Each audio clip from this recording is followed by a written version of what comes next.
What happens when that boundary is drawn and that assessment is made that this is not human, this is machine ML driven or AI driven? What happens after that? Whom does it benefit? In fact, there is a pre-AI age case which happened, which was for Nokia. Harping on is how good their video camera is. So they had Nokia phone clicking a video through the streets. It was amazing. But as it turned out, they were actually using a high definition camera and not Nokia.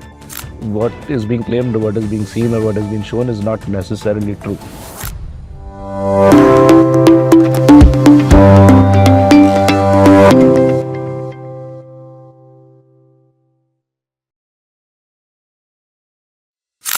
Francis, I have a question to that.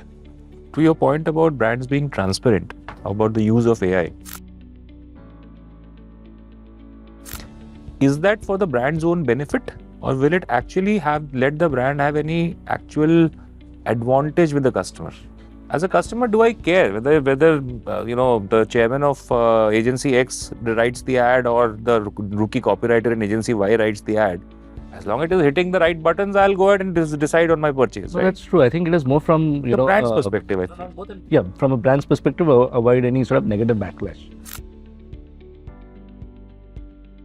So you had done some small survey somewhere else, and then I'd go ahead and put a claim, and then somebody went and go ahead and said, okay, let me know which research was done and how many people and so on and so forth. So everything in that claim, my whatever detergent is the whitest to my causes the teeth whiter, so doctors recommend and so on and so forth. All that had to be backed with some research. So that's like in your industry, mutual funds are subject to matrices, please read the offer document carefully, that fine print. More than that. Which the 10-second spiel, it's something like that, right? It's a little more than that. I mean, it is a little more than only a caveat. It is basically this whole thing about somebody coming back with saying that, okay, what is being claimed or what is being seen or what has been shown is not necessarily true.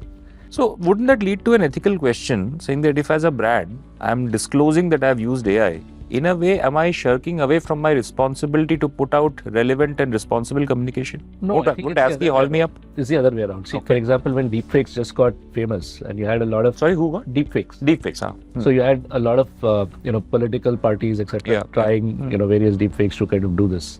I mean, that's no brand would do that, right? I mean, at least any brand worth its reputation would be very worried about, say, using a spokesperson or something else which is not their own and having that conversation, right?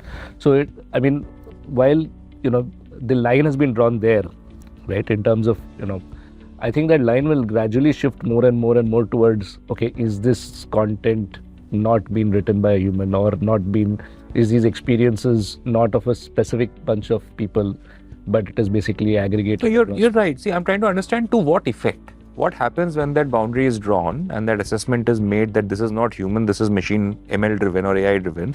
What happens after that? Whom does it benefit? My earlier question, whom does it benefit? Does it benefit the brand, saying that, okay, tomorrow if it goes into a court of law for whatever reason, I have absolved myself of any responsibility, I'm safe? Or is it benefiting the customer who says, I think more than court of law, it is basically potential backlash from your own consumers. Backlash, yeah. From your consumers. Consumers, you mean? Okay. Right? Not so much from a legal or an IP. But how do you? But here we have to divide. We have to divide it. If you are talking about plagiarism, that can impact even a brand like Cadbury's, any FMCG brand, because you are plagiarism. I'm not talking about plagiarism. And the second part is whether doing something with AI really impacts you. And I think that also depends on what kind of narrative you are going. So, and it all depends in your line of industry, whether the customer expects your 100% your inputs, your authenticity or not. In fact, there is a pre-AI age case which happened, which was for Nokia. I'm not able to recall the model, but what they were actually harping on is how good their video camera is. So they had a Nokia phone clicking a video through the streets. It was amazing. But as it turned out, and probably I think they saw it in the reflection somewhere, they were actually using a high definition camera and not Nokia. Now, if your narrative is that my camera is that good and you're using a high definition camera, that is cheating. Then you are trying to dupe, intentionally try to dupe. Now to that point, to that point, right? As a customer, whether that camera film was made through AI or it was made through a real life shot, right? Do I really care? If it hurts my sentiments, if it hurts my emotions, right? Do I really care whether the brand used AI or they used human intel to make that? I would say you put it out. It's your responsibility, boss. AI or no AI, I don't care. But you are selling it on that basis, no? You're selling on that basis. Yeah, No, I'm making a slightly different point. I'm saying irrespective of the source, if it offends my sentiments as a customer, would I care for the fact that brand has said AI से बनाया है तो अच्छा ठीक है इसकी गलती नहीं है, AI की गलती है. I would get offended, right? And in this country we are happy to get offended.